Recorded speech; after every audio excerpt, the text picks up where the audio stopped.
talk ingredients. Alright, first of all, let's go with caustic soda. Can't make soap without it, so we have to have it. Now, because we're doing this on the cheap, you don't have to buy a whole lot of caustic soda because we're going to use like 68 grams of the stuff. So the cheapest way to get out of it is to buy one of these little ones from Coles. I'm not sure how much this was, I can't remember. It was only cheap. Well, it was reasonably cheap. Now it has to be 98% sodium hydroxide, and it says so right here, or more. You cannot use less than 98%. Now, so this says perfect for making soap. If it says that, it's perfect for making soap. So this is cheap in the short run. This is cheap in the long run. This is $15, $16 I think. It's 2 kilo.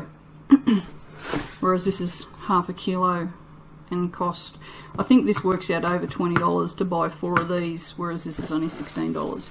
Now this I get from Mitre 10. You can get it from Bunnings, Home Hardware, wherever. I don't know where else you can get it.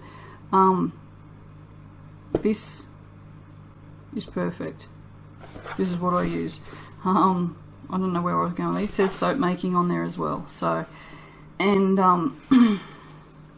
yep, 98% sodium hydroxide. All right. So if you don't clean out your drains ever, and you don't know if you're going to soap again, get this. If you do clean your drains and you're planning on soaping more than once, get this. It's cheaper. It's not, it's $16, but you know what I mean, it's cheaper in the long run. So that's your light. You can't soap without this stuff, people. It's impossible.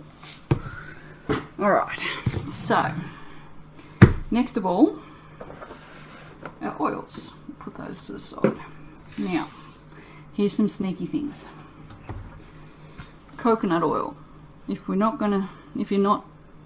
a soaper, if you're just starting out, you just want a little bit to try your hand at soaping. This is coconut oil, right? This is 100%, no it's not, it's 99% coconut oil. Right, done. This is palm oil, okay? Easy peasy. Now, I've got 3 recipes for you.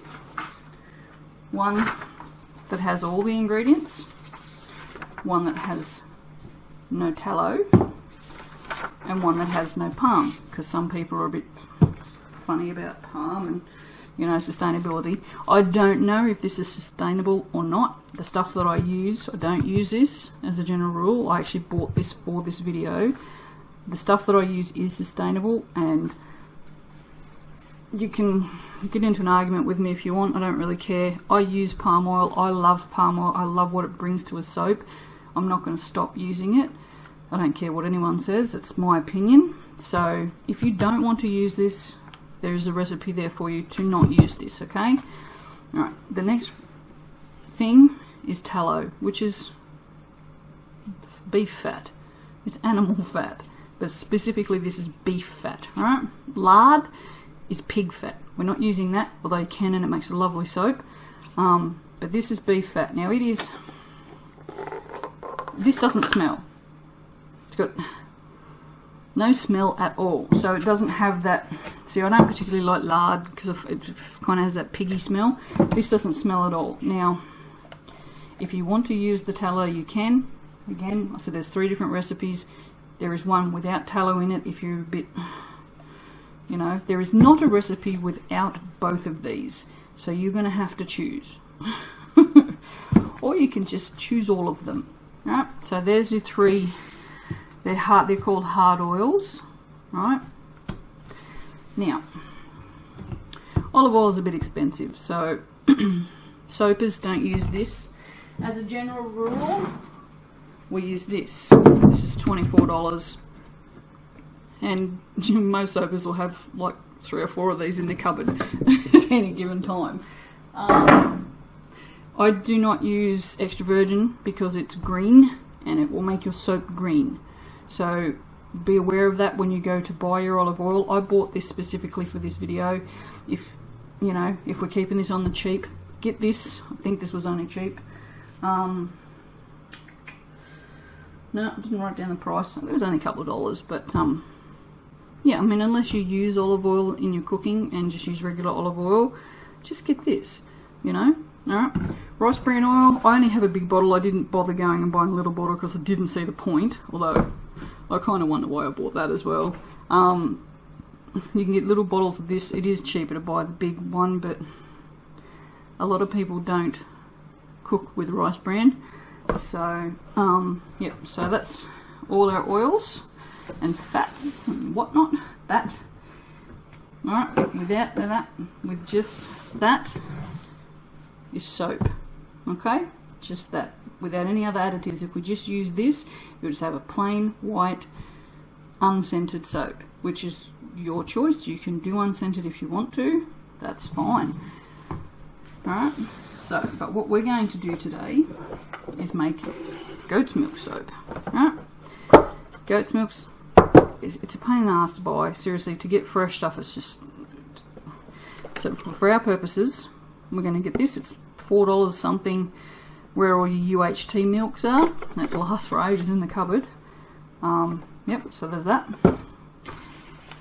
We're going to split off some of the batch and colour it just to be a bit different, because you know, you want to have something interesting in your first soap. If we're going to mess around, we may as well mess around and have fun.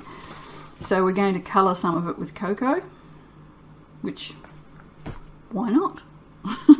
It saves you going and buying micas. You can just buy this. You don't have to get Cadbury. If there's a cheaper option, just get the cheaper option. I got this because I make cakes sometimes and will probably use this. So for scent, I thought the best thing I could find that everyone could buy is eucalyptus oil. It is I got this from the chemist. It is this is 100 ml, but you can get a 50 ml from Priceline for $4. Alright, so yeah, so if you want to use that. If you don't want to put any scent in it, don't put any scent in it. It makes no difference to this recipe whatsoever if you don't want to put this in. Okay? But if you want to follow along and get the exact soap that I'm making for you, with you, get this. And it smells really nice anyway. It's also really good to put in your water when you're washing the floor. Alright, so I think that's all the ingredients we need. Oh, that's what I was going to tell you. Alright, coconut oil. Coconut oil is very cleansing. If you use too much coconut oil, it's going to make your skin really dry. It's good for the hardness of your bar of soap, for the fluffiness of the bubbles. It'll make sort of more fluffy bubbles, right?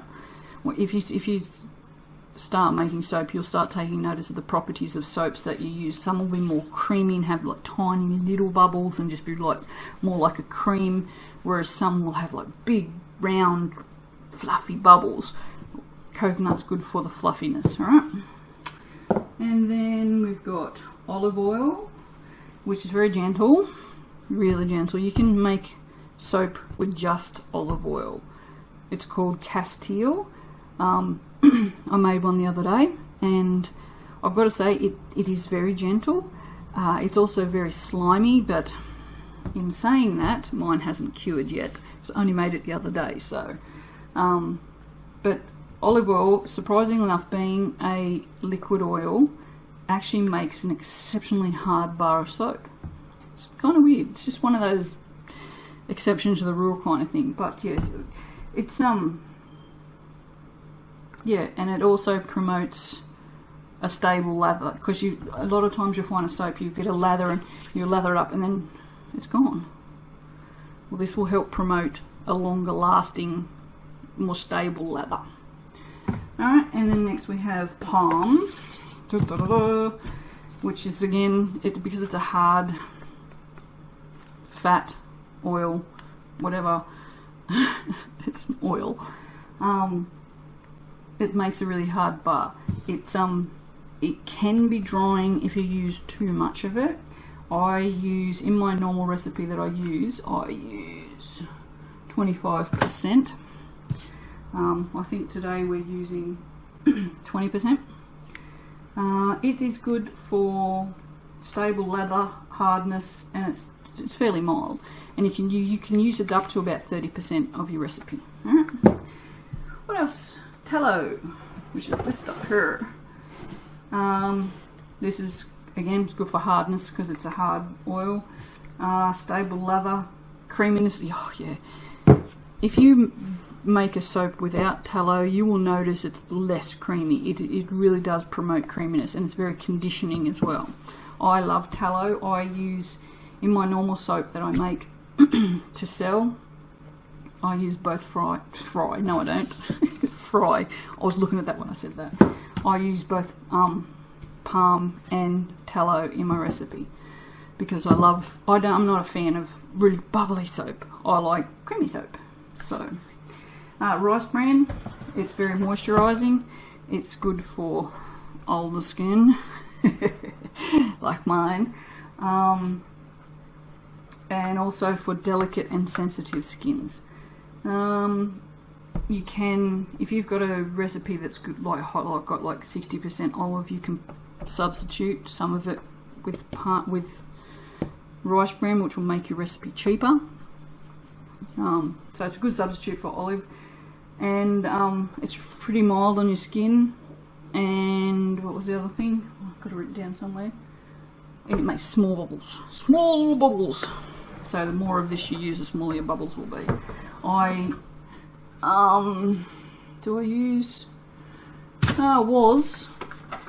was using 10% rice bran, but I've cut it out of my recipes now. So this, if we use this to colour it, it will colour it. The smell will not stay. It will not last past the saponification stage. So don't expect your soap to come out smelling like eucalyptus chocolate, which I'm not entirely sure that's a good thing anyway, or a bad thing, whatever. Yeah, most smells, like anything that smells, you'll find most of these things have their own individual smell, but once it goes through saponification, it smells like soap. That's it.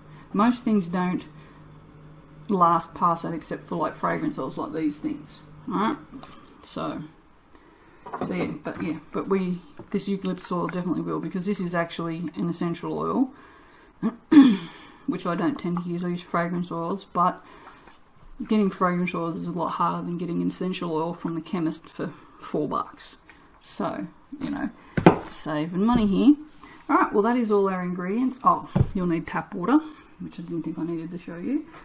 Oh, I'm turning the microwave on with my knee again. Yeah, other than that, I think we're pretty good to go. So, alright, now you need to get all your stuff together before we start, because you don't want to be running around the kitchen. You want to have it all on hand, ready to go. Try and get, I mean, this is the amount of room I use to soap on. Oh, plus I've got other stuff there, but I'm not using any of that. But yeah, about this much. This gives me room to move when I'm soaping. So, alright, we'll see you for the next one. Alright, bye.